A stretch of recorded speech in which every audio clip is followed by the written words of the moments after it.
알렉산더가 타고 있는 말이 있는데 혹시 이 말의 이름을 아시나요? 글쎄요. 적토마 아닌가요?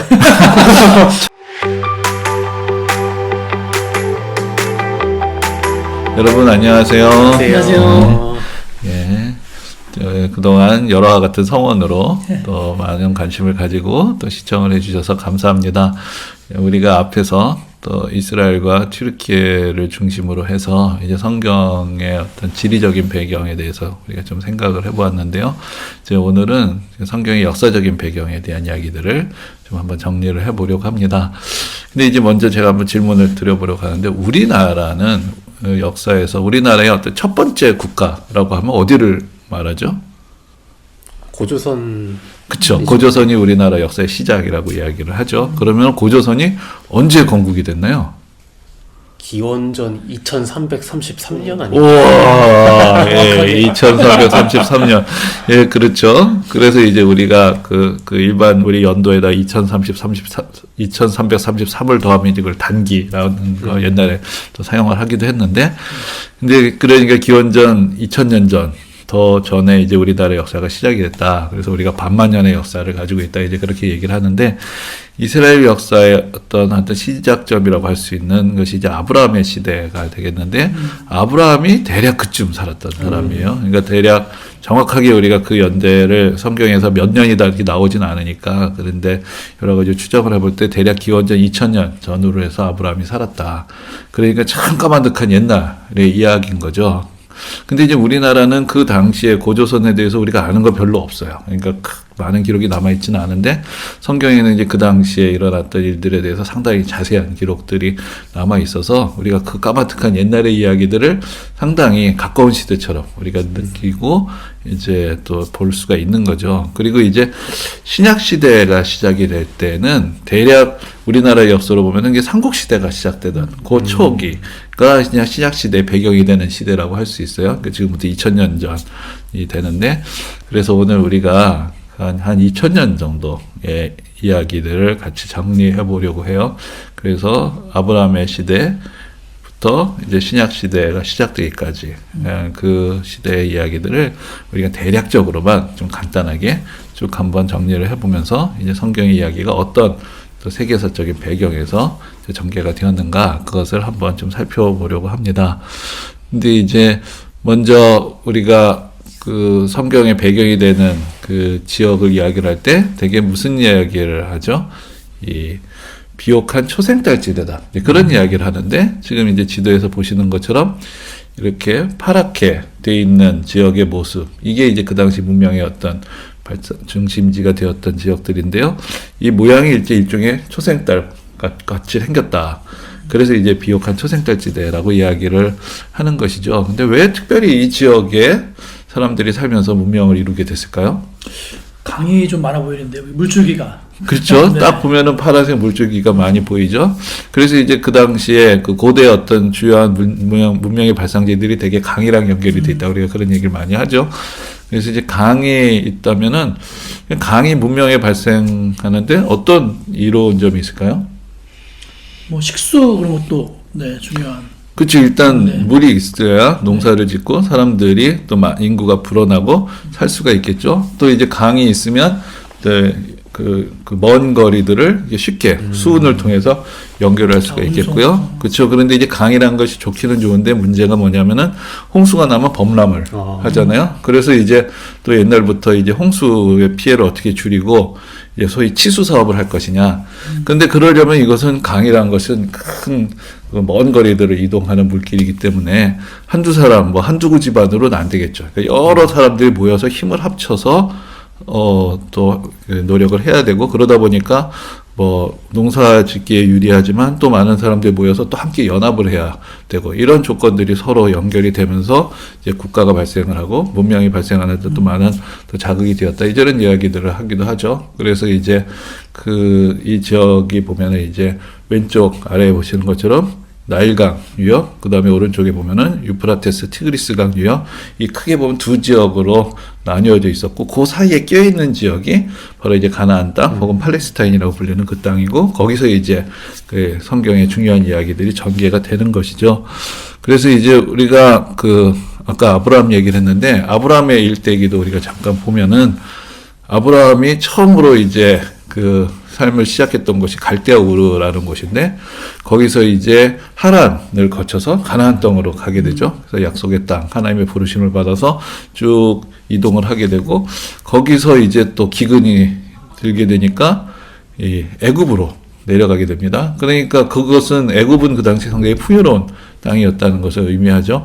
그래서 이제 아브라함의 일대기도 보면은 이 비옥한 초생딸 지대를 쭉 통과하면서 살았던 이제 그런 삶이었던 걸 알 수가 있고요. 그리고 나중에 보면 이제 아브라함이 다시 가나안 땅으로 돌아오지만 또 그의 손자 야곱이 또 그의 아들들과 함께 애굽으로 이주를 하죠. 네. 거기서 이제 애굽에서 그 노예 생활을 하다가 다시 이제 430년 만에 나와서 다시 가나안 땅으로 오고 그랬다가 또 이 나라가 나중에 바빌론에게 무너지게 되었을 때 또 저기 바빌론으로 또 포로로 끌려가게 되고 하는 그 아브라함의 자손들의 삶의 이야기들도 이 두 세계를 오가는 이제 그런 모습들을 보여주고 그래서 이 성경의 이야기가 바로 이 비옥한 초생딸 지대 또 애굽하고 또 메소포타미아 지역 그 사이에서 벌어지고 있다는 것을 우리가 알 수가 있습니다. 그래서 먼저 이제 애굽 지역에 대한 이야기를 조금 나눠 보려고 하는데 먼저 이름에 대해서 좀 생각을 해보려고요. 우리가 성경에 보면 애굽이라고 얘기를 하는데 보통 우리가 이집트라고 이야기를 하죠. 네. 근데 애굽은 이제 사실 한문 표현에서 나왔어요. 그래서 한문으로 애급이라고 쓰는데 이건 이제 중국식 발음에서 또 나온 것이기도 한데 근데 이 말들이 뭐 애굽이라고 하든 애급이라고 하든 이집트라고 하든 이 말들은 다 이제 헬라어 아이깁토스라는 말에서 나왔어요.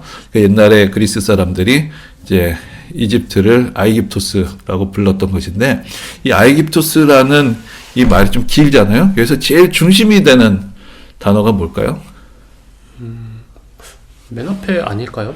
A. 저 아이, 뭐, 깁, 토스, 뭐, 이렇게 생각을 하겠죠? 근데 여기서 제일 중요한 발음은 푸트요, 푸트. 푸트. 왜냐하면은, 그 당시에 이제, 그, 아이깁토스라고 했을 때 이 말의 뜻은 푸타신을 섬기는 사람들의 나라다. 이런 뜻이었어요. 푸타신. 그래서 그 당시에 이제 옛날 고대 이집트의 중심지가 이제 멤피스였는데, 멤피스의 도시의 주신이 푸타라는 신이었어요.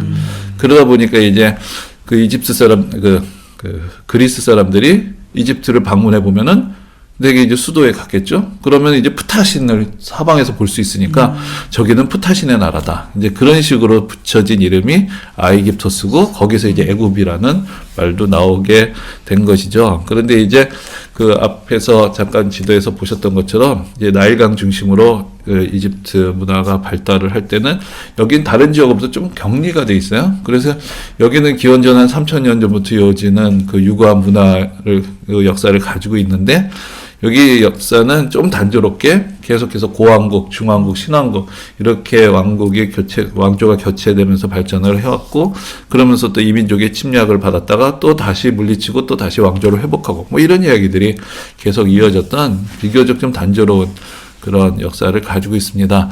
그런데 이제 그 이집트 하면은 또 여러 가지 문명의 특징이 있어요. 근데 오늘날까지 우리에게 연결되는 중요한 개념 중에 하나가 그 이집트에서부터 시작이 됐다고 하는데 그게 뭐냐면은 십진법이에요. 십진법. 우리가 생각하면 십진법 이런 거 너무나 당연하잖아요. 네. 그리고 십진법 이런 건 사실 사람의 손가락이 10개니까 가장 이제 물건을 셀 때 당연히 하나, 둘, 셋, 넷 이렇게 세겠죠. 근데 이제 의외로 10으로 통일되어 있지 않은 그 숫자들도 많아요. 예를 들어서 하루가 몇 시간이죠?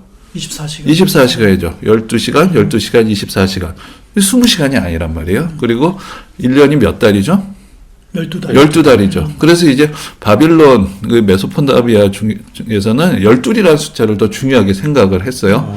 그래서 12이 조금 뭐 낯설어 보이긴 하지만 사실 성경에 보면은 이스라엘의 12지파, 예수님의 12제자, 12이 많이 나오거든요. 그런데 이집트에서는 그럼에도 불구하고 열 단위를 되게 중요하게 생각했던 거죠. 그런데 여러분들 성경에 보면은 이 10이라는 숫자가 아주 눈에 띄게 우리에게 각인이 되는 장면들이 있어요.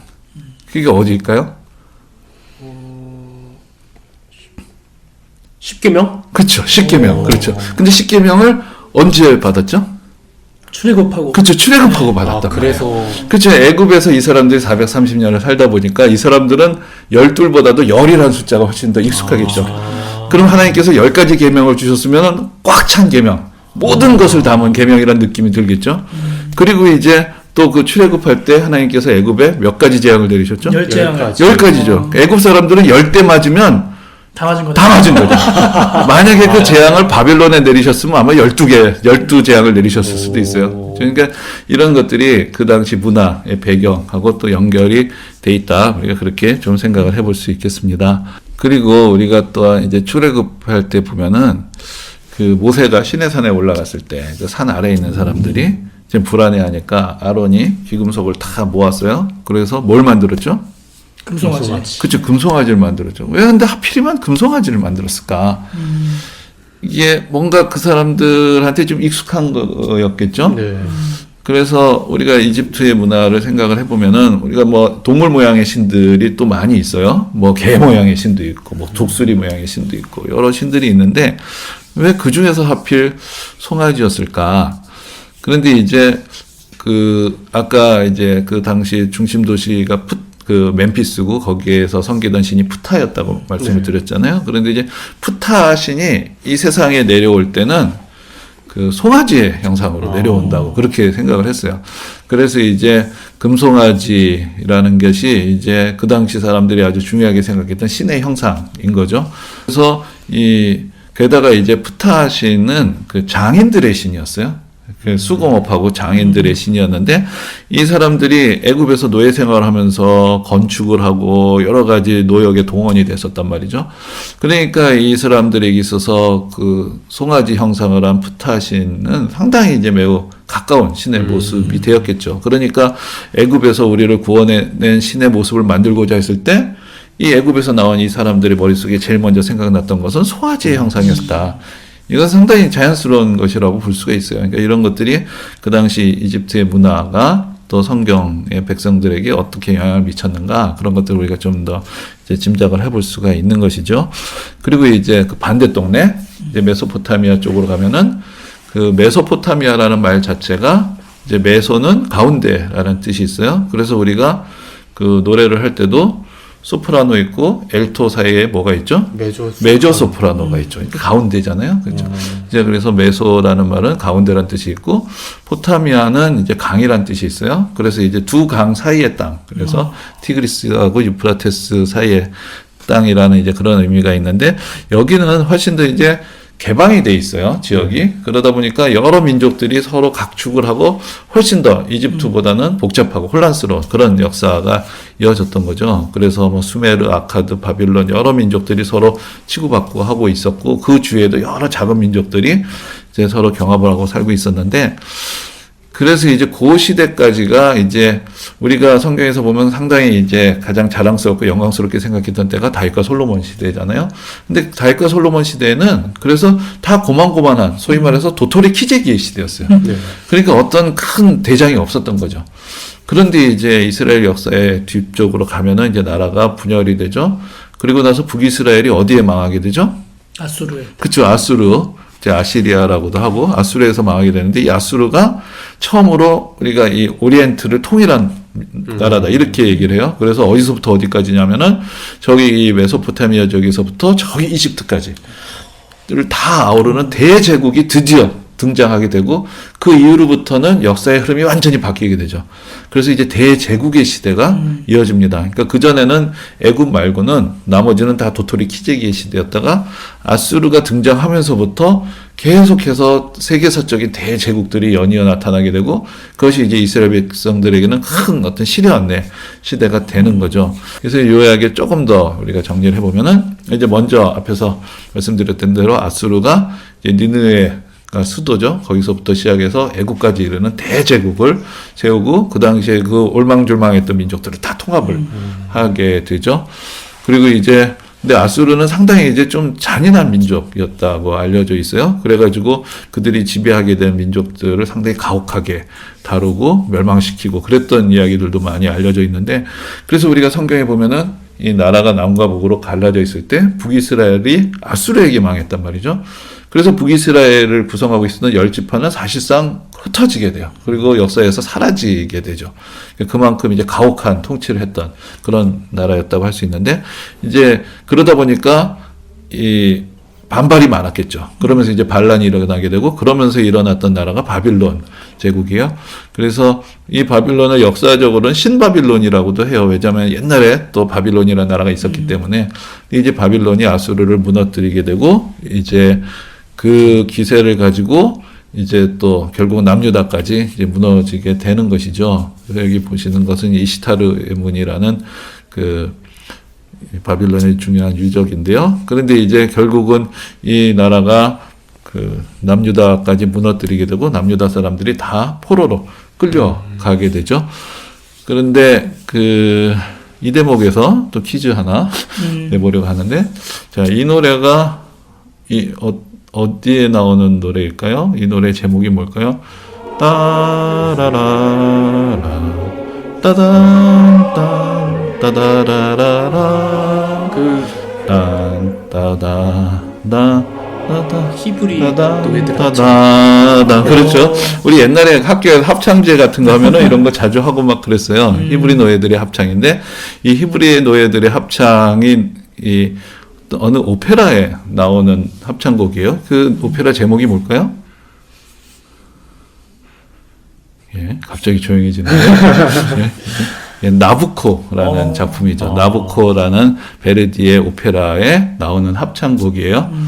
그런데 이 나부코가 무슨 뜻이냐면은, 우리가 성경에 보면은 이 바빌론의 왕으로 이 남유다를 멸망시키는 왕이 느부갓네살인데, 느부갓네살 왕을 이탈리아어로는 나부코도노소르라고 해요. 그래서 나부코는 느부갓네살 왕을 말하는 거고요. 그래서 이제 느부갓네살 왕 시대에 히브리 사람들이, 이스라엘 백성들이 이제 노예로, 포로로 끌려가게 돼서 그 고통을 당하던 그 이야기들을 바탕으로 오페라를 만든 거죠. 그래서 이제 나부코라고 돼 있는데, 나부코가 꼭 무슨 일본 사람 이름 같잖아요. 네. 그런데 그게 아니고 이거는 성경의 느부갓네살 왕의 이름을 말하는 것이다. 이제 그렇게 좀 보시면 되겠고요. 그리고 이제 그 다음에 이제 그 바빌론을 무너뜨리고 등장한 나라가 페르시아가 되죠. 이 페르시아, 성경에 바사라고 나오죠. 이 나라를 건설한 사람들은 오늘날 이게 이란 사람들의 조상이 되죠. 근데 이제 이란이라는 나라, 또 그 과거의 페르시아 왕조는 문화적으로나 언어적으로나 볼 때 사실은 인도하고 유럽과 연결되는 큰 또 하나의 다른 문화권하고 연결이 돼 있어요. 그걸 우리가 인도 유럽 어족이다, 이제 그렇게도 이야기를 하는데, 그래서 페르시아어는 아랍어하고 달라요. 오히려 그 유럽의 언어들하고 더 가까운 그런 문법 구조를 가지고 있어요. 근데 이제 이 사람들이 이제 서쪽으로 팽창을 해오게 되고, 결국은 바빌론을 무너뜨리게 되고, 또 저기 이집트까지 이르는 그 대제국을 건설을 하게 되죠. 근데 이때 이 대제국을 건설했던 사람이 성경에 나오는 고레스라는 왕이에요. 이제 고레스 왕은 그 상당히 관대한 정책을 했던 사람으로 알려져 있고, 그래서 우리가 아까 이야기를 할 때 아수르가 상당히 잔혹하게 그 민족들을 이렇게 억압을 했다라고 알려져 있는데, 거기에 비해서 이제 고레스 왕의 페르시아는 상당히 관대하게 정책을 펼쳤기 때문에 바빌론으로 포로로 끌려왔던 이 이스라엘 백성들을 돌아가게 해줬죠. 그래서 이제 페르시아라는 대제국이 섰는데, 이 페르시아의 뒤를 이어서 나타난 또 엄청난, 또 역사적으로 아주 중요하고 잘 알려져 있는 대제국을 세운 사람이 있죠. 그 사람이 누구죠? 그 사람 누굴까요? 알렉산더. 예, 그렇죠. 이 그림 상당히, 이게 그 모자이크 벽화인데, 상당히 유명한 작품이에요. 그래서 이제 알렉산더가 타고 있는 말이 있는데, 혹시 이 말의 이름을 아시나요? 글쎄요. 적토마 아닌가요? 적토마는 참겠지. 예, 그런데, 예, 이거 부케팔로스라는 이제 그 이름을 가진, 아마 말 중에는 가장 유명한 말이 아닐까, 그런 생각이 드는데, 그래서 이 말을 타고 멀리 동방으로 원정을 떠났죠. 그래서 이제 이 알렉산더라는 사람은 여러 황제들 중에서 좀 특별한 그 의미가 있어요. 그러니까 이 사람은 보통 이제 정복자들은 이 세상에 많이 있죠. 그런데 이 알렉산더의 스승이 아주 유명한 사람이에요. 알렉산더의 스승이 혹시 누구신지 들어보셨나요? 알았는데. 그리스를 대표하는 철학자예요. 철학자 중에 한 사람. 그리스를 대표하는 철학자 하면은 소크라테스, 플라톤. 아리스토텔레스? 아리스토텔레스. 아리스토텔레스가 바로 이 마케도니아가 원래는 그리스 북쪽에 있는 작은 왕국이었는데 아리스토텔레스의 고향이 마케도니아예요. 그래서 이 사람이 어려서부터 이제 철학 공부를 하고 세계를 보는 눈을 배우게 되고 그러면서 이 사람은 어떤 군사적인 정복뿐만 아니라 뭔가 이 세계를 통합하는 하나의 새로운 문명을 만들고 싶다라는 그런 야심을 가졌던 좀 특이한 사람이었어요. 그래서 이제 알려진 모든 세계를 정복하려는 이제 그런 야망을 가지고 그리스 북쪽에서부터 시작해서 동쪽으로 가서 결국은 페르시아라는 그 당시 대제국을 무너뜨리고는 인도까지 가죠. 그래서 뭐 유명한 얘기가 있잖아요. 인도의 코끼리 부대랑 그 알렉산더하고 조우하는 이제 그런 장면들. 근데 결국은 거기서 이제 다시 돌아오게 되는데 돌아와서 그 고향으로 돌아가지 못하고 페르시아까지 돌아와서 페르시아의 수도에서 거기서 세상을 떠나게 되는데 그때 알렉산더의 나이가 몇 살이었을까요? 33? 예. 33. 네. 어떻게 사전에 정보가 샜지? 예, 그래서 알렉산더의 나이가 33이었다고 그래요.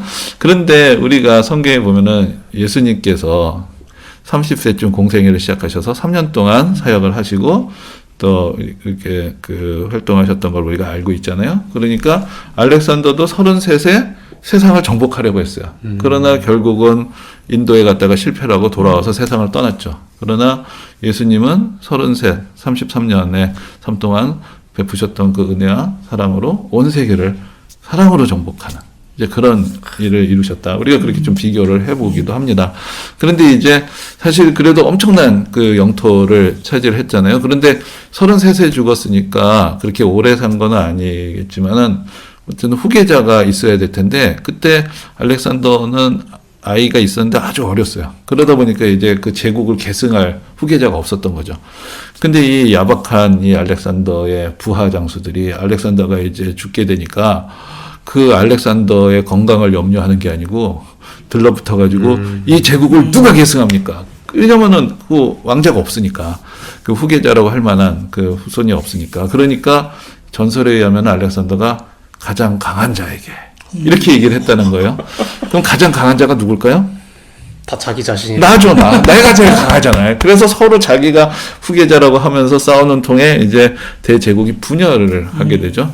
그래서 이제 분열을 하게 되는데 그러면서 이 이스라엘을 중심으로 한 지역은 이제 그 중에서도 분열된 왕국 중에서도 두 나라가 각축을 벌이는 땅이 돼요. 그래서 하나는 이집트를 차지했던 이름이 좀 어렵긴 한데 프톨레마이오스 왕가에서 차지를 하려고 하고 또 그 북동쪽에 있었던 셀레우코스 왕조에서 또 차지하려고 하고 서로 싸움을 하는 요 이야기가 사실 다니엘서의 예언으로 나와 있어요. 남왕국과 북왕국이 서로 이제 이스라엘을 놓고 싸우는 이야기가 거기 다니엘서에 나와 있는데 거기에서 결국은 이제 셀레우코스 왕조가 이 나라를 차지하게 되죠. 그래서 여기서 잠깐 그 용어 정리를 좀 해드리면 우리가 헬라라는 말도 하고 그리스라는 말도 해요. 헬라어하고 그리스어는 같은 언어일까요? 다른 언어일까요? 같은 언어 아닌가요? 예, 같은 언어죠. 신학교에서 다 배웠죠? 네. 네. 그래서 이제 헬라라는 말은 그리스 사람들이 자기를 가리키는 말이에요. 아. 그리고 그리스라는 말은 남들이 부르는 말. 그러니까 우리식으로 말하면 그리스는 코리아인 거고 헬라는 한국인 거죠. 그러니까 한국어하고 코리아는 같은 말이잖아요. 그런데 이제 대개 이제 그리스어라고 하면 현대 그리스 사람들이 쓰는 말, 헬라어라고 하면은 고대 그리스어 이런 식으로 말하기도 하는데 원래는 같은 말이죠. 그래서 헬라라고도 하고 그리스라고도 할 수가 있는데 그래서 이제 그 문화의 영향을 또 그 성경의 그 배경이 되는 지역에서 많이 받았다. 그렇게 그걸 알 수가 있고요. 근데 그 중에서 이제 그 셀레우코스 왕조가 이제 이 이스라엘 땅, 유다 땅을 다스리게 됐는데 그 중에 안티오쿠스 4세라는 아주 못된 왕이 있었어요. 그러니까 이 사람은 아예 유대교를 뿌리를 뽑으려고 했어요. 그래서 너무나 지독하게 박해를 하니까 반란이 일어나게 되죠. 그래서 결국은 독립을 하게 됩니다. 그래서 이제 유다 왕국이 다시 서게 되고 그때 세워진 그 나라를 하스몬 왕가의 나라 라고 또 유다 왕국 뭐 이렇게도 얘기를 하는데 이 이야기는 신구약 중간 시대 이야기예요. 그래서 성경에서는 구약 시대에는 페르시아 옛 시대, 바사의 시대까지만 나오고 이 마케도니아 이후의 역사는 성경에는 기록이 되어 있지 않죠. 근데 중간 시대의 역사인데 그래서 페르시아의 지배를 받았다가 또 마케도니아의 지배를 받았다가 또 셀레우코스 왕조의 지배를 받았다가 드디어 이 사람들이 독립을 하는 거예요. 독립을 했는데 독립은 했지만 서로 간에 또 파가 갈렸어요. 그래서 서로 다투다가 그 당시 이제 부상하던 새로운 나라가 있었죠. 아주 강력한 나라. 그 나라가 뭘까요? 로마죠. 그렇죠. 그러니까 서로 로마를 끌어들인 거예요. 그래서 자기 편이 이기려고. 그러다 보니까 결국은 로마는 거의 손 안 대고 코 푸는 격이 된 거죠. 거의 무혈입성을 하다시피 이 나라에 들어와서 결국은 이 지역을 차지하게 되는 이제 그런 이야기가 되고 그래서 이제 신약 시대가 시작이 될 때는 로마가 이 지역을 지배하고 있는 그런 모습으로 나오게 되죠. 그런데 이제 한 가지 더 좀 살펴봐야 될 것은 근데 로마가 지배를 하고 있지만 하지만 실제적으로 그 당시 유다 땅을 다스렸던 왕들은 좀 달라요. 되게 이제 헤롯 왕가가 다스리게 되는데 성경에 보면 여러 명의 헤롯들이 나와요. 근데 다 헤롯이라고 불리니까 좀 헷갈리긴 하는데 그거 이야기만 좀 한번 정리를 좀 해보겠습니다. 그래서 이제 이 헤롯 가문의 시조라고 할 수 있는 사람은 헤롯 안티파테르라는 사람인데 그런데 이 안티파테르라는 사람 헤롯 안티파테르는 원래 에돔 사람이었는데 워낙 정치적인 수완이 좋아가지고는 이 유다 왕국으로 들어와서는 거의 정치적인 2인자의 자리까지 올라가게 된 거죠. 그래서 저는 그걸 그렇게 생각하면 뭐 우리나라가 일제시대 조선 사람이 일본에 가서 총리 대신이 됐다. 그럼 그 대단한 사람이죠. 좀 아주 독한 놈이거나. 근데 이제 헤롯 안티파테르가 그런 사람이었던 거예요. 그러다 보니까 유대 민족주의자들이 이 불만이 있겠죠. 저거 순수한 유대인도 아닌 주제에 와가지고 유대인 행세를 하면서 저렇게 권력을 차지한다. 그래서 결국 암살을 당해요. 암살을 당하니까 그 아들 헤롯이 도망을 쳤죠. 도망을 쳤는데 자기가 기댈 곳은 아까 말씀드렸지만 지금 다 로마가 지금 이 지역에 영향을 미치고 있으니까 로마 군대를 끌고 들어오는 거예요. 그래가지고는 정적들을 제거하고는 그래서 로마에서 야 그럼 네가 이 나라를 책임져라. 그래서 로마가 이 지역을 장악하고 있었는데 결국은 헤롯이 로마의 권세를 등에 업고 왕이 된 거죠. 그래서 이 사람을 우리가 헤롯 대왕이라고 부르는데 이 사람이 이제 예수님이 탄생하셨을 때 그 헤롯이고요. 그런데 이제 헤롯 대왕이 죽은 다음에 그 헤롯 대왕이 다스리던 지역들을 나누어서 그 아들들이 나누어 왔습니다. 그래서 또 다른 헤롯이 등장을 하게 되는데 그 중에 갈릴리를 다스렸던 왕이 헤롯 안티파스예요. 근데 이 헤롯이 바로 이제 세례 요한을 죽였던 헤롯이죠.